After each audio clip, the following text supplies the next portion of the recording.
नहीं देखिए, हम क्या लोग आरोप लगाते थे, नहीं आरोप लगाते थे, उनकी बातों का जवाब देना बहुत आवश्यक नहीं है।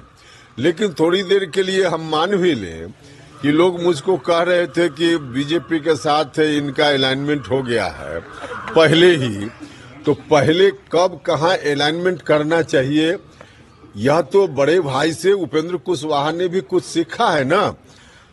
हम तो उन्हीं से सीखे हुए हैं राजनीति में बहुत सारी चीज, अपने बड़े भाई आदरणीय नीतीश कुमार जी से। और जो लोग भी मेरे ऊपर जेडीयू के लोग ऐसी बात कहते थे, उनको देखना चाहिए था कि उस दिन आखिर किस तरह से अलाइनमेंट था कि शाम में 6 बजे अपने विधायक दल की मीटिंग, 7 बजे जाकर इस्तीफा मुख्यमंत्री जी का गवर्नर साहब के यहाँ, 8 बजे आकर और पार्टी के साथ विधायक दल की मीटिंग में शामिल होना, फिर से जाकर 9 बजे रात में गवर्नर के यहाँ दावा करना कि हमको शपथ दिलाइए, और कल 2 बजे दिन का भी इंतजार नहीं, 10 बजे दिन में गवर्नर साहब शपथ दिला रहे हैं। तो बिना अलाइनमेंट का होता था क्या? तो बड़ा भाई जो कर रहे थे उससे उपेंद्र कुशवाहा ने कुछ सीख लिया, तो इसमें बुराई क्या है? मगर ललन सिंह बार बार कह रहे हैं कि कहीं कोई नहीं है, कहीं कोई विलय होने वाला नहीं है, 2025 में कोई स्थानांतरण नहीं होगा पावर का। अब बिहार की जनता को इतना लोग मूर्ख न समझें। बिहार की जनता थोड़ी अशिक्षित हो सकती है, लेकिन इतना मूर्ख नहीं है जितना ये लोग समझते हैं। नीतीश कुमार जी ने एक बार नहीं अनेक बार घर में, कमरा के अंदर नहीं, पब्लिक डोमेन में महागठबंधन विधानमंडल दल की मीटिंग में सार्वजनिक रूप से कहा कि अगला अब तेजस्वी। तो नीतीश कुमार जी बोल रहे हैं, और ललन सिंह जी जब से हमने इस इशू को उठाना शुरू किया है, जब से हमारा विरोध हुआ है, तब उनके ऊपर दबाव हुआ और घबराहट हो गई कि अब जनता खैर ठिकाना हमारा लगा देगी। तो उसके बाद से उनका बयान ललन जी का अलग आ रहा है। अरे भैया, जनता मूर्ख नहीं है। नीतीश कुमार जी जो चाहेंगे वह होगा जेडीयू में, या ललन सिंह जी के कहने से होगा।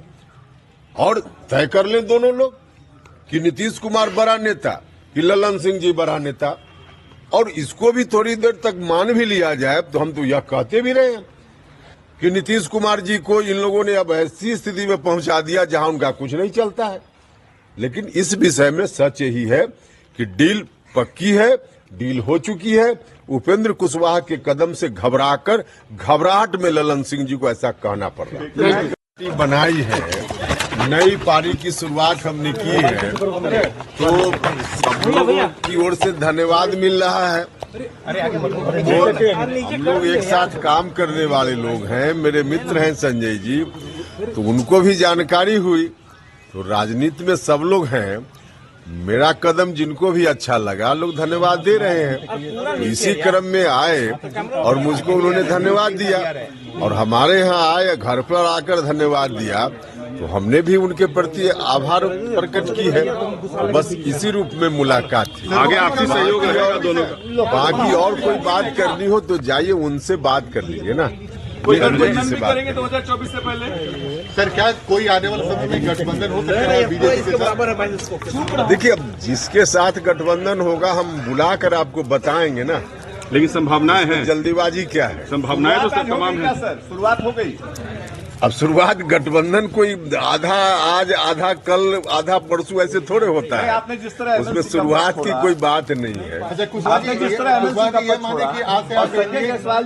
लंबा चौड़ा स्टेटमेंट दिया उस पर कि आपने एक बड़ा कदम उठाया है, क्योंकि राज्यपाल नॉमिनेटेड होने के बावजूद आपने पद से इस्तीफा दे दिया। हाँ, निश्चित रूप से। अब मुझको लगता था कि राजनीति में नैतिकता के लिए भी जगह होनी चाहिए, और हमने हमेशा ख्याल रखा है। तो उसी रूप में मुझको इस बार भी लगा कि भले बहुत आवश्यक नहीं है एमएलसी पद छोड़ना, लेकिन नैतिकता कहती है कि हम इस पद को त्याग दें। जैसे ही हमने पार्टी छोड़ी, तो उस रूप में हमने चीजों को लिया है, और उसके आधार पे इस्तीफा देने की बात हमने की। आज 2.5 घंटे तक मुख्यमंत्री को इंतजार करना पड़ा। किसान समागम हो रहा है, मुख्यमंत्री बैठे रहे, तेजस्वी यादव, और दूरियां वहां दिखने लगी हैं जो आपने कदम उठाया उसके बाद। देखिए, मुख्यमंत्री जी उनके आचार व्यवहार पर, उनकी बोलचाल की भाषा पर, जब उनका चेहरा हम लोग मीडिया में देखते हैं तब मुझको दया आती है। क्या थे नीतीश कुमार जी और क्या उनको उनके लोगों ने ही बना दिया। अब 2 घंटा 1.5 घंटा तक इंतजार करना पड़े बिहार के मुख्यमंत्री को अपनी मंत्रिपरिषद के किसी व्यक्ति के लिए, तो इससे बड़ा दुर्भाग्य कुछ हो ही नहीं सकता। लेकिन है, अब जो है वह हम लोग देख रहे हैं। आज से माने कि आप एनडीए के फोल्डर में चले गए हैं? भैया अभी कहाँ से क्या आप लोग मान लीजिएगा, अभी जो चीज तय होगी उसके संदर्भ में फिर हम आपको बताएंगे।